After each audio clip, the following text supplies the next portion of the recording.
One time for your mind, two time for your drink. This is Nightcap Knowledge. Tell somebody to tell somebody we are here live. We have an awesome guest tapped in, tuned in the building, in the studio with us tonight. We got Shawn Gauthney. We're talking vision for the future, HBCUs in focus. Ladies and gentlemen, it is time for Nightcap Knowledge. Let's go.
Mac, what's up, bro? Man, what's the deal, Pickle? Hey, well, as you can see, I'm not in my hotel room. We're at the Village Kitchen. I'm about to check. Are you up in the closet? I am definitely in the closet. I am in the closet. I see that you went out and look at for real. You are in the bar. Look behind you. Yes, sir. Yes, sir. Hey, give them a welcome to Nightcap Knowledge. Hey, man. Hey, everybody. You know we do what we do. This show here is rated Black and Uncensored, real talk, real issues, real solutions. We're gonna tell it like a TI is. Yeah. DJ George Chuck is in the place where we need to be. I see everything I need in the behind you, sir. I need to just, yeah. Well, just to let everybody know that we are tuning in, tapping in, broadcasting live from the Village Kitchen, 219 Tougaloo Village Road in Tougaloo, Mississippi. One of the greatest places to be. The greatest place to be in the world. Hey, man, that place is always going to be special because in 2002, we did our first party. We did. The hypnotic party. We ain't going to talk about, well, we don't know where Leonard got the hypnotic from. But look, man, it's cool. It's cool. And I probated there in 2003. You did. So, you did. So, hey, that spot is always going to be somewhere we got to keep around, man, with the Tougaloo connection.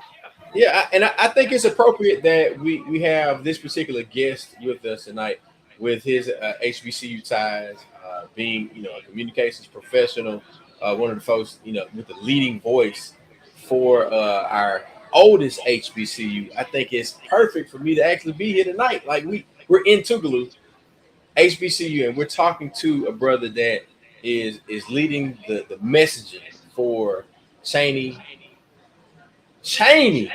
University. So, look, Matt, go ahead. Let's get into our mental health minute for the night, and then we'll keep it moving from there, and we'll introduce our guests. So, mental health minute for the night. We're talking about confidence over fear, and that's something that a lot of times we know we have the confidence, but we still have a little fear. We know how to do whatever the task is, whether it be the job. We know we have the skill set. We've done it several times, but that fear still creeps. Sometimes that fear is put in place by people that want to create that doubt because they don't want to see you succeed. So you just got to be careful, and I always know you trust in yourself and trust in your deity that you can get the job done. So always have confidence over fear. When you know that this is something you're supposed to be doing, you know that this show supposed to happen. We got to do what we got to do. We might be afraid, like, hey, it might not go right. This thing might not go, but we got to make it go. As it say, that the show must go on, and whether it be a real show or whether it be life, it must go on, and we got to get rid of that fear. So one of the things that we always talk about is once you get over the fear of whatever it may be, you can do a lot of different things in your life, and it gives you confidence that you can do more things once you get past that initial fear. So, confidence over fear. That's it. What's the groove, Chuck? Well, brother, look, thank you for that mental health minute. And look, it's a wonderful thing to be able to um, call on your confidence. Sometimes our confidence may be a little weak. Sometimes we may not have that good self talk, Hmm. and we need to call on that confidence that comes from a place that we don't know. Like you said, Hmm. we need to be able to tune in, tap in, and get into that superpower. Yeah. And yeah, I like that, man. I like that. We talked about and what's the groove. You asked me that. Today we've been with Cooperation Jackson. We've been talking with them and their organizational partners about what it looks like to provide services, which is something that Mississippi Move does. When people need help, we show up, right? When we're trying to develop resources for our organization and putting ourselves in the position so that we can make impact, we can create impact. We were talking about some of that today. So we're Mm. looking at how to move more cooperatively, how to support our institutions, and where I am right now is becoming an institution because of its connection to a long-standing institution like Tougaloo College. This place that we're in right now is owned by a 53 Rho Epsilon brother. It is run by a 2009 Rho Epsilon brother who both graduated from Tougaloo College, both are majors, and everybody on the other side of that door has a tie to an HBCU or they have a direct tie to Tougaloo College. And I think it's befitting for my path to have led me to broadcast here live to have this conversation with Shawn Gauthney of Cheyney University. And I think ultimately it's HBCUs versus everybody, and we want to talk to somebody that's leading that message and leading that path, blazing this trail about what do we do, how do we talk about, how do we position our HBCUs in 2024 when they got so many attacks. You got DEI is under attack. We didn't ask for DEI. We created HBCUs because we wanted our own space. So without further ado, we want to welcome to the stage a brother who has been very active at the school district level, has been very active on the nonprofit, the organizational scene. He has his MBA from Howard. He has ambitions to being a part of the Philadelphia Public School District. Look, you talk about somebody that's committed. He's the epitome of everything that an HBCU grad is supposed to be, which is involved. And we welcome to the stage, brother Shawn Gauthney. Shawn, what's up, man? Hey, how you guys doing? We can't complain. Yes, sir. What up, brother? One of the things I definitely want to touch on from your mental health minute is the when you talk about fear and confidence. I think that's one of or the lack of confidence sometimes is what feeds into that fear, right? It's when you don't believe that you belong is what feeds into the fear. It paralyzes you with the fear, right? And I see that a lot, even in with our with us and with our HBCU. Sometimes that we don't believe that we belong. We don't believe that we truly, like, we know we have the skill set. We know we have the education, but at times we don't believe that we belong at the table. It's almost some of that imposter syndrome at times, man, that places that fear in us. And when you don't believe something belongs to you, you get afraid to ask for it, and you get Yeah. afraid to pull your seat up to the table. And I think that's a major thing. Just to hear you say that is something that, because I talk about that a lot And to hear you say that was really, let me know I'm in the right place. Bro, that's beautiful. And we appreciate you for acknowledging that. Mac, you want to jump in and kind of welcome our guests to the stage and to the show? Yeah, man. I look, brother. We definitely appreciate you. Look, yeah, I want folks. We always like to educate people to know where you are and where you're coming from. So I definitely want you to a little bit more about who you are, but also about the school that you're representing. Because I know a lot of folks from the Midwest, and they say, I didn't know anything about HBCUs. They didn't get exposed, right? And then there's a lot of HBCUs out there that you only know the ones that in your area. You don't even know about some of the ones that, like that young lady right there, Miss Tierra Cooper. We're trying to get her back into HBCU. We're trying to get her into a school, and it's so much out there that we don't know. We know the ones in our area, but we do not know of some of the, like, it's so big once you leave outside this area to know that they are all across the country. So, and I got an So, 18-year-old to send you if you got some money.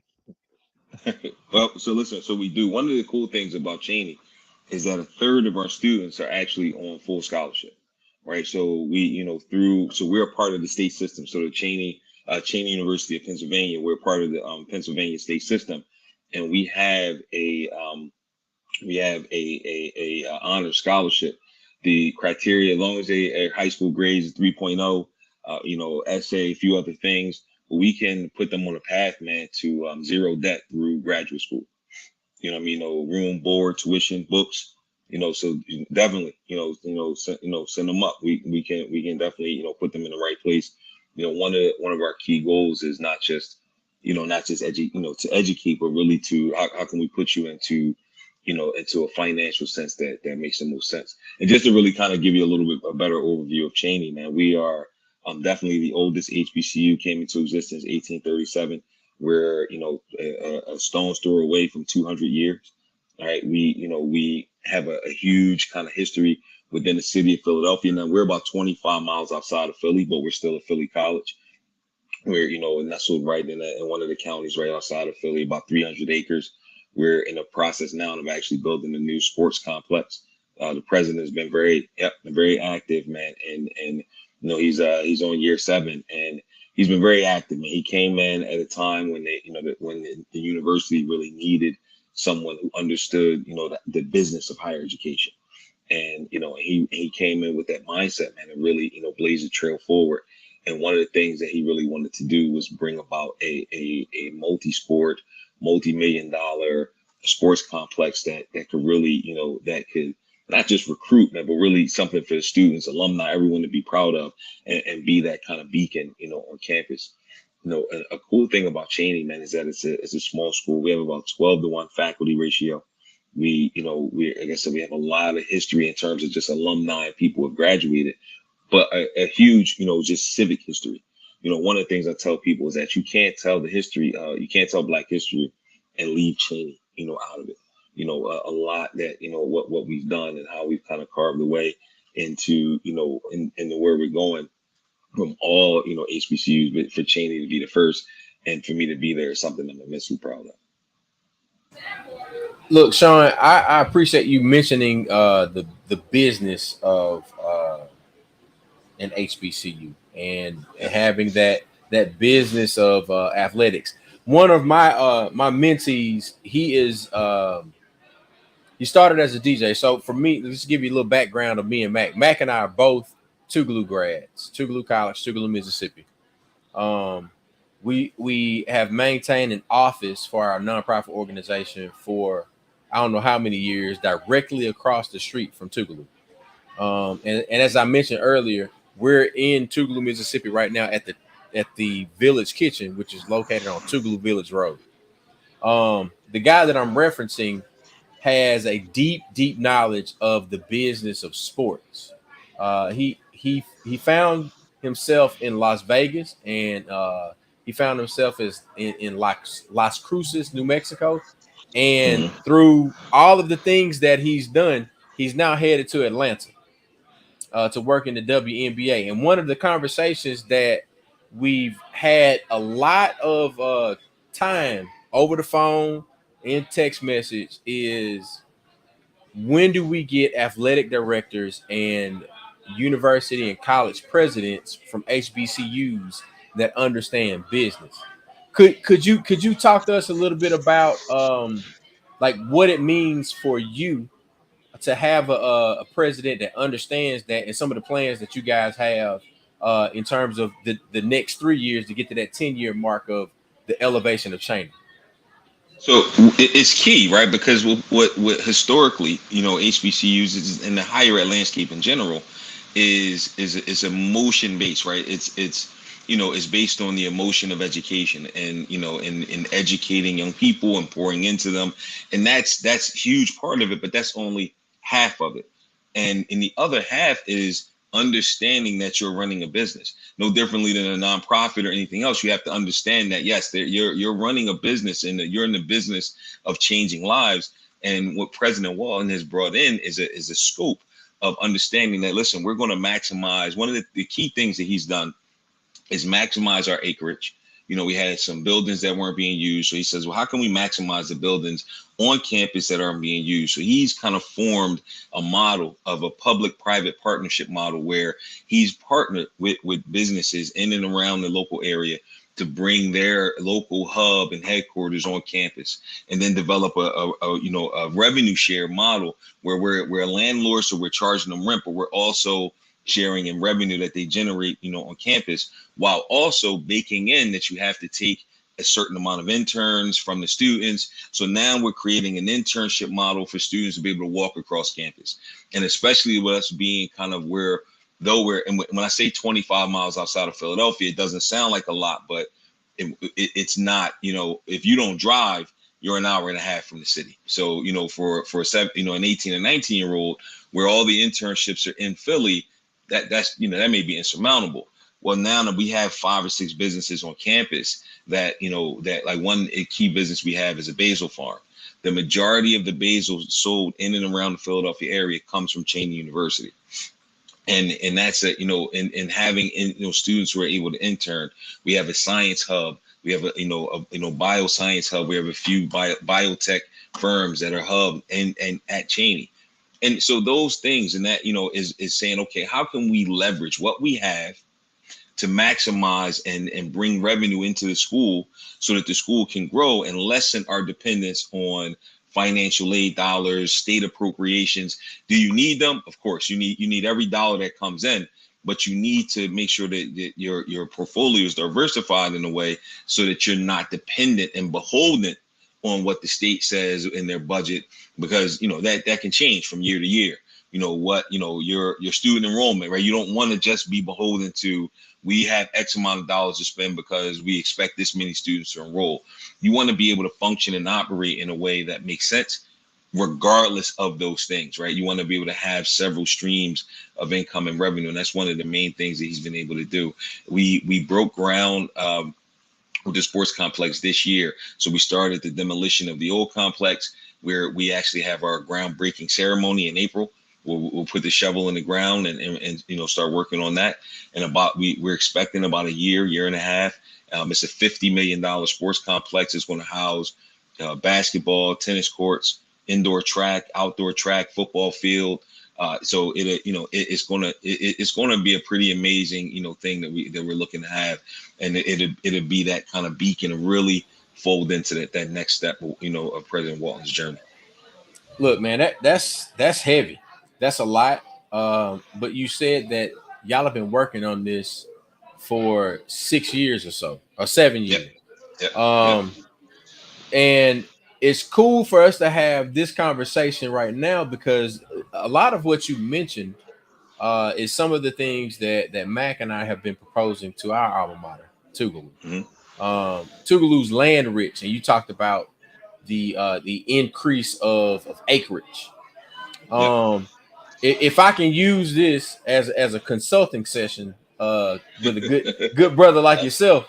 Absolutely. For a college like Tougaloo that has over 500 acres, what would you recommend with us being seated in so close to the capital city? It's really, you got what's what's needed, right? What's missing or needed in the area, or what can you take advantage of? Something as simple as an indoor basil farm. And so we have these. I don't know if they're like pods, like kind of looks like a greenhouse, and he's been able to situate them. And there you wouldn't even, if you could be on campus for a week, you would never even know that they were there. They're in the, they're in the back. They're not in the way, Yeah. and but they're generating. So something as simple as that. One of the things that we've been talking about is the possibility of some type of movie studio, right? Some type of small, movie TV studio that can be, a hub, and something like that. That in that area could be amazing.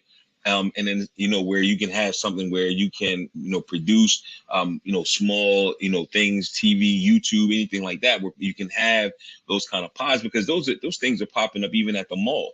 Right, you have TV, YouTube studios that are popping up at your mall, at a store in a mall. So why not there? Those are some key things to just really looking at, like, all right, what can we take advantage of that is being used, that is something that is there, that we can say, okay, we can get this on campus, partner with the right places, and say we can have this here. Another thing that we're really looking at is we're talking to Penn Medicine. So Penn Medicine, they're connected with the University of Pennsylvania, and we're looking at the possibility of having an urgent care center, on campus. So really kind of taking one of our old buildings and then building up from that, an urgent care center and curriculum based on it. So really getting to like allied health, nursing, and then building on that and having that kind of as a school of medicine partner with Penn Medicine. So it's really just looking at the overall need and being honest, and then go back to how we started this conversation, man. It is eliminating the fear. It all can be done, and the reason I say it all can be done is because the other schools do it, right? When I talk about the PWIs, they do it, and they've been doing it for years, right? They do these things. They've been doing it for a long time, from their fundraising, from their the land that they use. They haven't. This is not necessarily like, oh, we're recreating the wheel. We're discovering the wheel, and we're starting to use it for to our own benefit, and having that and eliminating the fear and saying, listen, we belong here. We belong. We're going to maximize and take advantage of everything that we have, and use it to our key advantage. Something that I heard, I'm gonna share this with you. Something I heard, I was at a convention last summer, and a gentleman said to me, he was talking about fundraising and the differences between how HBCUs fundraise and how the PWIs fundraise. And he said that one of the things that we do in HBCUs, especially fundraising, but a lot of things that we do it with a Red Cross mindset, right? We do it with a mindset of saving, saving ourselves. We need just enough to get by, right? What can we do to get to the next semester, the next year? And he said the PWIs, they fundraise with an investment mindset. They have their people are looking at everything that they do as an investment back into the college.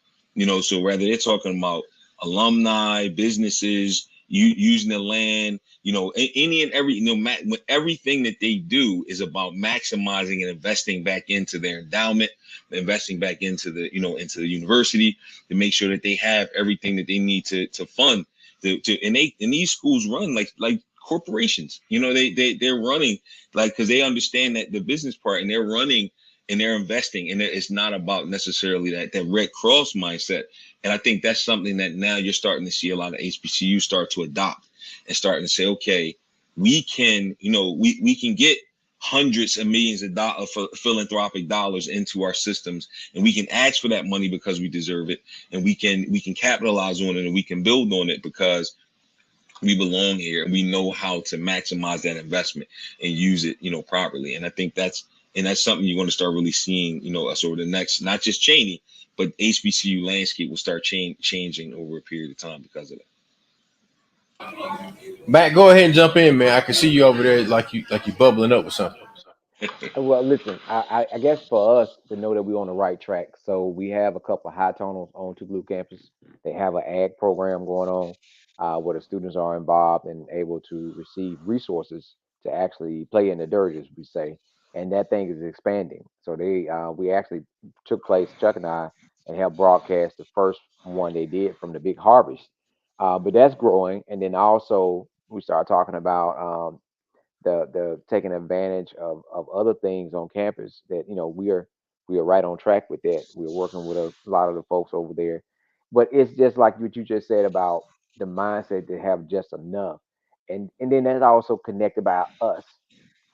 I was saying that my daughter's 18. We are the generation of folks that we can barely help our child go to school because we still got our own student loans. So it goes back to jobs and occupations. And then, once you get there, like, having that ideology, knowing that we're going to be able to put more money back into our school. And so you got a few people that's with the hands on the plow, and you got a few people that's in a position to donate big checks. But it's like you're saying, getting these other big businesses to invest back into HBCUs because they need to see and what comes out of HBCUs that are people that are in the Fortune 500 companies. They're the people that are leading the way, and you should be investing back into them, um, so that you can get the same thing, that the HBCUs or the other universities get. And then I thought about something me and Chuck probably have a pet peeve. Them white fraternities don't do shit.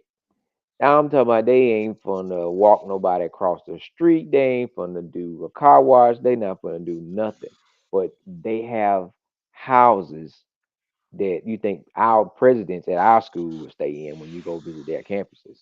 And they constantly give back. They create scholarships, they create business opportunities for their fraternity brothers. But and they pretty much take care of each other. For Mhm. us, we take care of each other and everybody else, you know, when it comes to the service. And I guess it's just a different structure and how things run. And I guess you said is looking at everything as a business. So it made me thought about one of my frat brothers who went to a predominantly white school, and he said he learned from them that they will put a life insurance policy on the oldest member in their chapter at the white fraternities. And so when they are, and they do that same thing at predominantly large white churches. So when that person transition, that money goes back as an endowment donation or whatever you want to call it back into the thing, and they continue to grow from that. And they put you a little stone or a little bench or whatever they do, put your picture up, and everybody remembers you. Brother Patterson is the reason we have this house. And his sons are a shoe in. They just create different avenues for success. So we definitely appreciate it, brother. Go ahead, Chuck, and tell them what else we got going on. So Sean, I wanted to you when you gave your recommendation and like your case study in the sense of the things that you all are doing at Cheyney. There's a lot of similarities of things that are already being developed by Tougalooans, but the college has had fluctuation in leadership, fluctuation, and I guess fluctuation would be the best way for me to describe it is because it has not been steady. It's been up, it's been down, it's been down, it's been down, it's been left, right, however you want to describe it. But there are alumni that are creating a number of programs for either the community or for other institutions. And when I say that everything that you described, Matt spoke of, our USDA certified organic farm, the agricultural agro-tourism program, where our students are being paid to play in the dirt. But beyond that, our brother Maximus Wright, who's been a guest on this show, and we thank him for allowing us to be a participant in his thing where he brought Hollywood to campus. So you're talking about major motion picture producers, the studios, all of those people coming to Tougaloo College in Tougaloo, Mississippi, and them having an opportunity to say, this is what we're interested in doing. This is how we see Mississippi playing a role in the film industry. And now he's developed that program for Russ College. It's in motion, but it ain't at Tougaloo. So I appreciate the vision that you and your president and the rest of the folks that are at Cheyney that you all have, because I feel like it's a lot of teamwork that's really making the dream work. And Yep. I would love to hear about that cultural shift that had to happen 7 years ago for you all to get to where you are right now. So it's you know what they say, man. To make an omelet, you got to break some eggs, and so it wasn't easy, right? So President Walton, he came in at a time where he had to make tough decisions. He had to what he calls right size the university, right? He had to he does a lot of modeling, and he called it a shrink to grow model, and he came in kind of on like a Joe Clark, man. He took a look at some faculty, some staff, students that were just, that weren't producing at any level, not just at a great level. They were just there, right? One of the things about Cheyney, or it's a state job, right? So you have a lot of people who are like, man, I'm here. I'm gonna ride this thing out to the pension, and we had some students who were on campus in their upper 20s, right? And they were super duper. I wouldn't even call them seniors, man, because they were just living on campus. They were doing just enough to live there, right? And not, barely going to class and a lot of that, man. And he came in, he made a lot of this, hard decisions. But what he did was he did that in a way where he had to, kind of make the ground fertile. What you're seeing now is the results of that. Everything that he did then. He got a lot of buy-in. He set the plan in motion. He let people see this, what the vision is. And then over time, you start saying, okay, you start seeing alumni, coming much more engaged and saying, okay, I see what this guy's talking about. And he's not just talking, it's not just bluster, but he has a real vision. And parts of these visions is starting to kind of take steps. Starting, a lot of those bricks, are coming into place. And that's where, and that's really what it is. It's the buy-in. It's really getting everybody to understand that one of the things that I say all the time is that you have to get people to play for the name on the front of the uniform, not the name on the back. And if you can get everybody understanding that, no matter the school we're talking about, that you fill in the blank with the school. When the school wins, we all win. And when the school loses, we all lose. There is no, they don't divvy up the wins and losses, man, based on who was doing what. When we win, we all win. We all celebrate. We all dance. We all hold up the championship trophy. We all get the same championship ring, and I think that's the thing that we all got to start to understand is that we whether we talking about Cheyney or Tougaloo, like that's who we're doing this for, right? I want to think, and I say this a lot, man. When you get into this, rather it's nonprofit work or higher education, you don't get into this to get rich, right? This is not, it's a lot of other things we could do to get rich. We get into this because we care. Something struck us a long time ago that says I want to be able to give or give back. I want to use my skills, my network, my whatever it is that I have to carve out a way to give back. And then hopefully when I leave this, I leave it better than I got it. Everybody who's involved has that same mindset. We got to just start to have a mindset of cooperation. How do we start to cooperate and work together in a way? It's not tug of war. We're not on opposite sides of the rope. We're all on one side and we're pulling together. And once we start doing that, and that's what and it was a struggle, but that's what you started to see at Cheyney. People, it was less tug of war and more everyone pulling together, everyone getting on board, pulling the same direction. Because in order for us to win, we got to win together.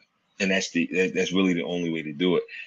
And I think that's something that, and I don't, without knowing all of what's going on, but I think that is the culture shift of like, how do you get everyone there involved to understand that it's one mission, one Tougaloo. It doesn't matter if you're a current student, you're an alumni, your staff, your faculty, your administration, your operations, you cut the grass. It doesn't matter. We have one mission, one vision. And we're going to win. We try to win it. We want to win this thing together. And if we do it right, we win. And if we don't, we lose. And I think if we get everyone to understand that, we're in good shape. Look, you're talking about that one mission. It reminds me of the one band, one sound. there's been conversation via social media, and I think it may have come up in some of the HBCU podcast committees and the Ponderosa and the ranches and all of that. What is your thought about an HBCU kind of super conference or HBCU league? Like, you got any opinion about that? I think it's something that we should lean into, right? I see no reason, why not. It's one of the things that we we have to start embracing who we are, what we are, and why we are, right? And that is, it's not about, it's separation or having our own or any of those things is not a negative, right? It's about, being able to say we're coming together, we're pulling our resources, and we're going to have a space that is completely ours, that we can manage, use, monetize, and do the things that we need to do in a way that's completely ours, without necessarily, without having to, figure out or ask or lean. We're going to build something, from the ground up. I kind of look at it as it's the same as with Ice Cube and the Big Three League. One of the things that he's done is say, listen, it's not, I'm not doing this to compete with the NBA. I'm just doing this to say I'm building something that's going to be completely ours. And my light shine and doesn't dim their light from shining, right? All of our lights can shine brightly. We just want to build something where we can shine our light just as bright as anyone else's. And it's not a competition. This is just our thing, and I think that's the thing that matters. That's what it boils down to. We're not competing. We're not looking to take away, but we're looking, to make a home. We're looking to build something that makes sense for our students and our young people, for them to be, who they are unapologetically, right? Really to have to embrace who you are and what you are without having to worry about any of that. And that is what the HBCU culture really is. It's the HBCU culture is not just, bands and music. It's not just that. It's being able to be you unapologetically and grow into who you are and be poured into, so that when you leave here, you are the young man or young woman that you're designed to be. And you can learn all of that here. And I think that's a huge part of it. Bro, hey, I appreciate that response. And it connects with a lot of what we are and what we have been doing with all of the organizations and the brands and things that we've developed. Um, so of course, I mean, you got connected with us through our partner Cirillo with Black with No Chaser. Yeah. And when you started speaking to being unapologetically who you are, um, I wanted to get your take and to get a response from you when you saw the phrase "Black with No Chaser," and then when you saw like, all right, we're gonna have Shawn on Nightcap Knowledge. What immediately came to mind, or what was your first few thoughts about Black with No Chaser and Nightcap Knowledge? It was exactly that, man. That, that it's a platform that's ours, where we get to be who we are, right? And you get to, you don't, it's not watered down, right? It's no chaser. You getting it straight up, right? So and sometimes, man, you need that. We all need to know how we need to be at the times when we need to be what we need to be, right? But we also need to learn and be in spaces where we can be us, right? You can just be who we are.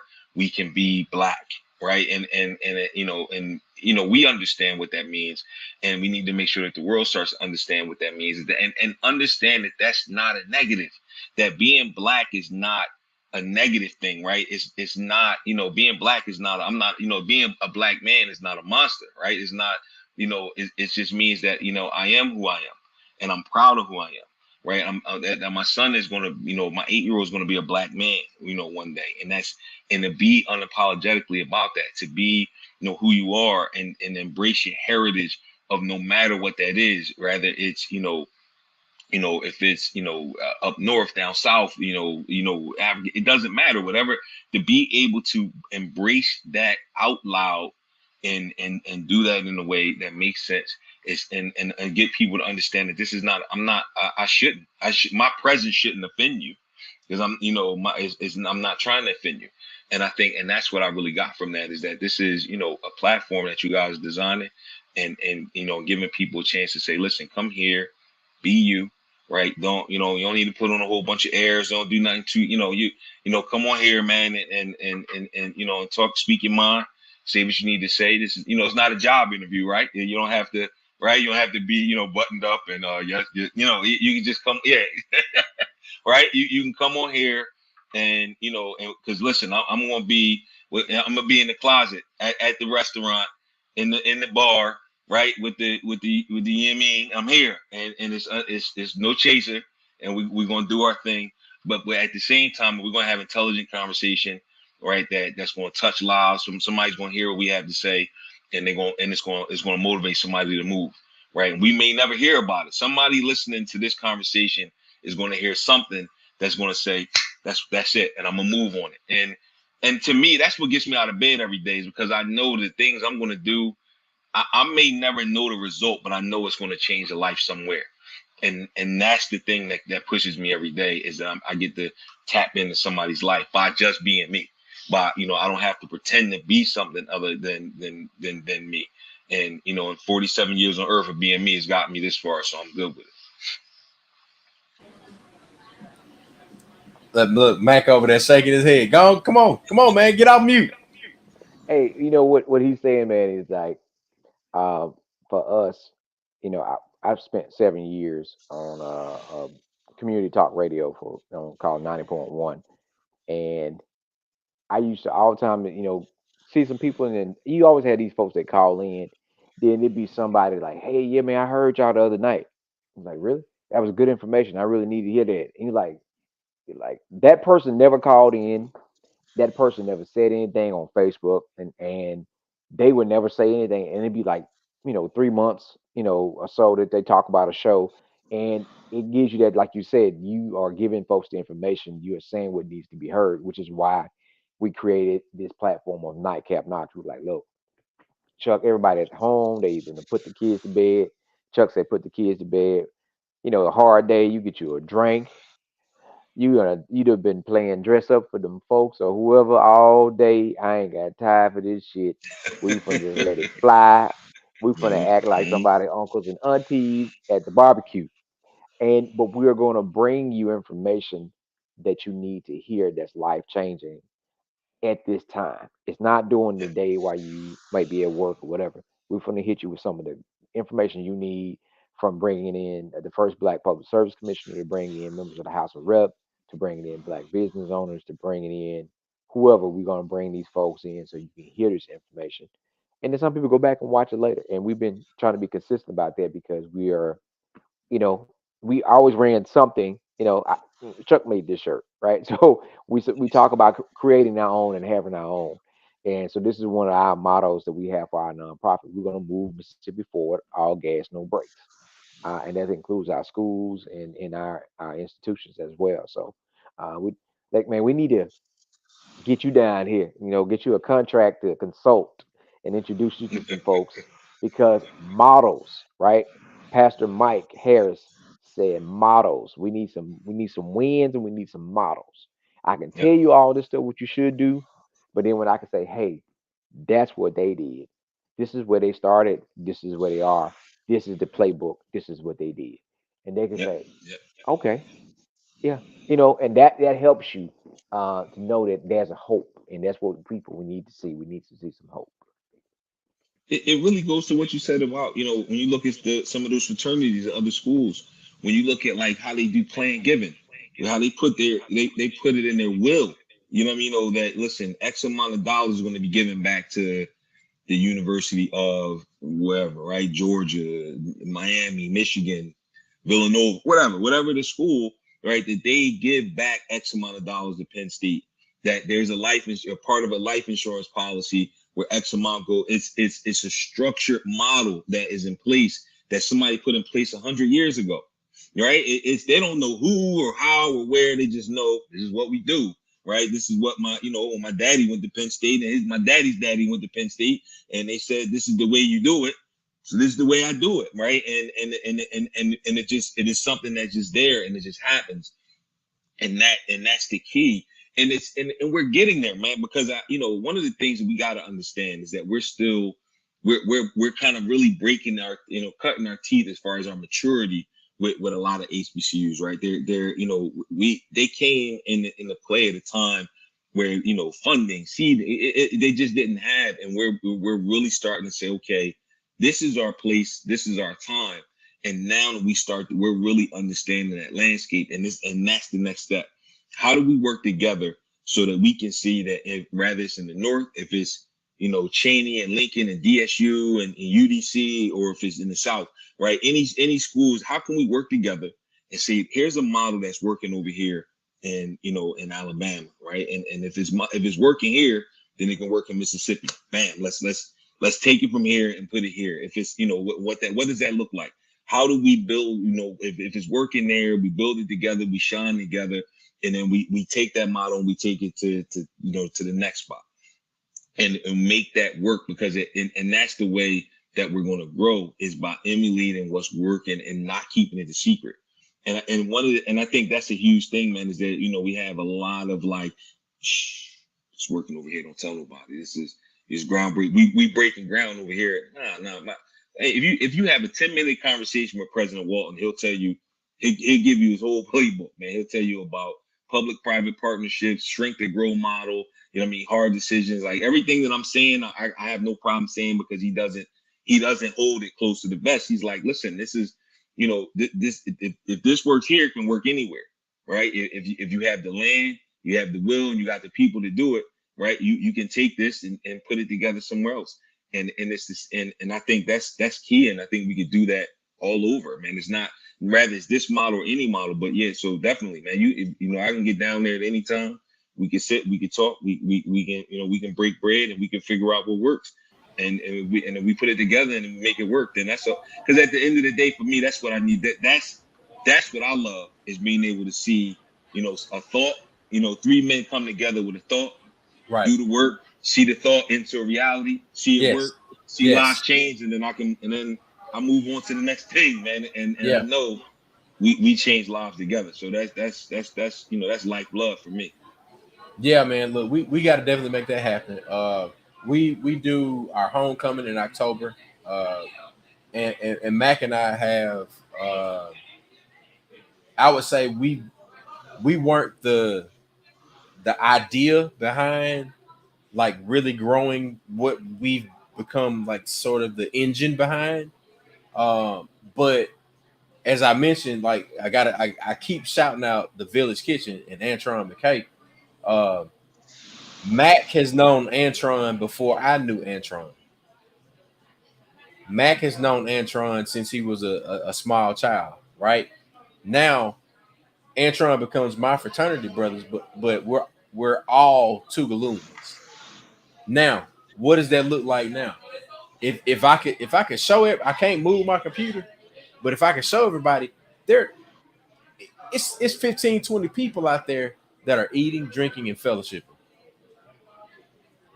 We didn't have that in 99 to 2000 to 2003 at Tougaloo. We had a version of it, but that version of it is cultivated by all of the Tougalooans that poured into the person that was able to realize this particular vision. And then even with us being on this podcast, like, man, in Mississippi, high-speed internet is still a public issue. It's still a public issue. So now, we're now fighting a battle as a nonprofit organization, as a people, as a community, about having access to internet that is on par with other communities of the state, not necessarily people outside the state. So there are a number of things that we could be organizing around in terms of technology infrastructure, but we can start right at home to say, look, let's embrace the model that worked in the civil rights movement. And I know that sometimes that gets overplayed, oversaid, overdone. But if we get folk to say, if you get to these gates, you will have high speed internet, or if you get within a certain radius of these gates of this campus, you will have your needs met. And I think that cooperative mindset is what you all are developing at Cheyney. I think the increase in acreage and the footprint of Cheyney as an institution and the things that you all are rolling out is something that should be celebrated. And I can guarantee goddamn we're gonna talk about it on Black with No Chasing. We're gonna talk about it on Nightcap Knowledge. Right. Thank you, man. I appreciate that. I really do. So look, Shawn, give us some closing words and tell us about what we can look forward to from Cheyney University and from you personally over the rest of the year and into the future. So one of the things I can definitely tell you, man, with Cheyney, like I said, we break ground on our new sports complex. We put the shovel in the ground in April. We're looking to have that, complete and have our, open the doors on that by next summer. Going into, that fall class that comes in, they should be, putting their feet right on the ground there. So that should be, a huge thing.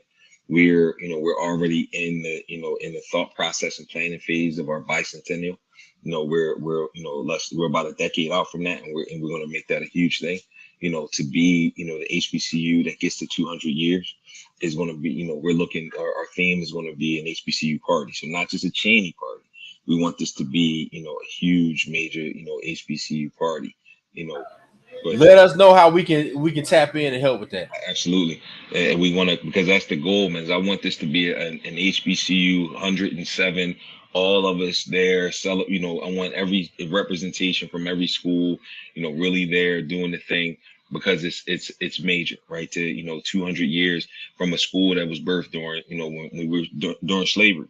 Yeah, so school that was birthed during slavery, to get to a point of 200 years, the level of graduates, the level of people, the greatness, the things that have happened, it's a celebration, but it's a celebration for us all.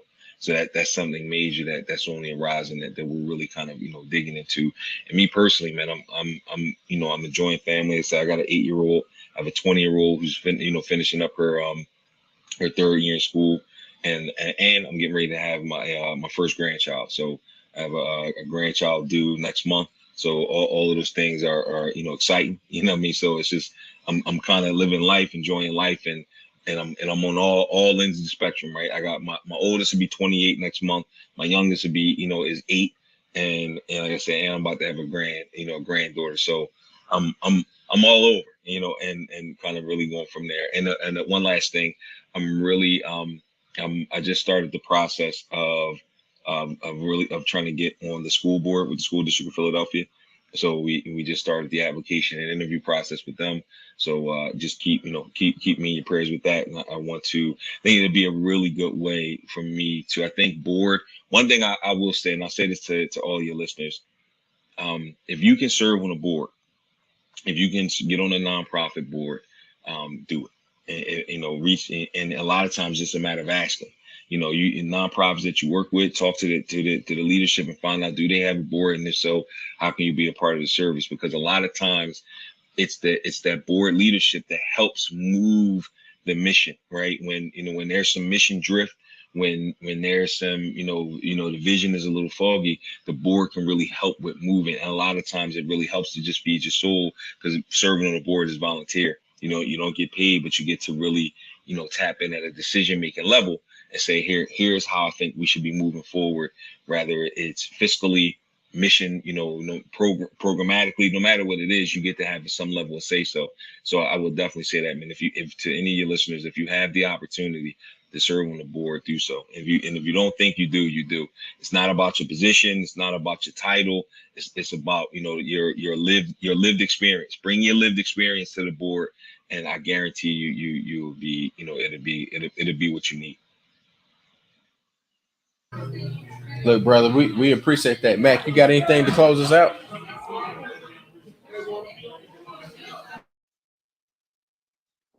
Yeah, man. Listen, can you get me and Chuck a application and to your doctorate or PhD program? Uh, and so like Tulu don't have. We just got a couple of master programs. Just think Mhm. about if we talk about feeder patterns. Just think about if we had a list of HBCUs that we recommended to all Tougaloo students and graduates that say, hey, we have a relationship with them. So if you want to go and get your master's, you want to go get this program, and they say, hey, we're gonna create a program for you. So if you're coming from Tougaloo because of our partnership, we're gonna do this X, Y, and Z. So because a Yep. lot of us stopped at undergrad or master level because there were not another HBCU we can go, and continue to go up the ladder. So, um, Yep. so that's definitely, we talk about connections and being self-sufficient and taking care of ourselves and also recycling the dollar because Chuck gonna tell you in a minute about why that's so important. So, but yeah, I was just thinking about it as you were talking. So, Yep. Look, I gotta share this moment. mhm. So Mac, you're familiar with What's Up Wednesday, Sean. I gotta get you in the loop on What's Up Wednesday. When I was a student, we created this thing called What's Up Wednesday. It was like a live. Uh, it's really what the Breakfast Club is now, but it was live on campus back in like 2000. So Okay. you had a Okay. DJ, you've got announcements that are being made, you got interviews that happen, and one of our recruiters and staff members. Come on, Alma, tap in right here. You gotta get down like right there. There you go. Yeah. So Alma, she's here, and Alma has been communicating. She's with she's had a group of students, and this group of students saying they want to meet with, and it's kind of aging for me. They want to meet with the originator of What's Up Wednesday, and I'm like, you make me sound old as hell, but for the legacy and for what they're trying to do, I'm like, look, I cut everything I got to do tomorrow. I'm in town. I come on campus. I rock with them, sit down, have lunch with them, and talk to them about whatever it is that they want to talk about. But having you on the show tonight, talking about what you guys are doing at Cheyney, building this relationship that we're able to do tonight between Tougaloo and Cheyney University. So you got Philadelphia, Pennsylvania, or you're like out 25 miles outside of that, and we're just outside of that Jackson City limit. I think it's something that we need to explore. I think Yep. it's something that we need to build upon. And for all of these people, especially Alma as a recruiter, it's something that we can develop like this circle of love. Because right now, I think there's a lot of competition and it's not enough collaboration as it Not enough relates to collaboration. HBCUs. Yep. Yep. That. Yeah. So, Yeah. I agree with that 100%. so if we get to collaboration and not competition, we're gonna get to where the money resides.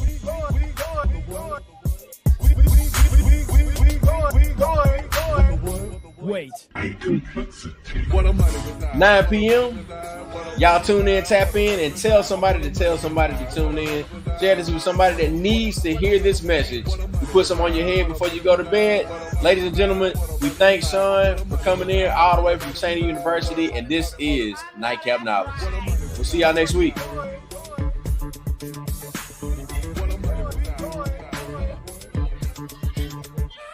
Look, no, she'll say, hola.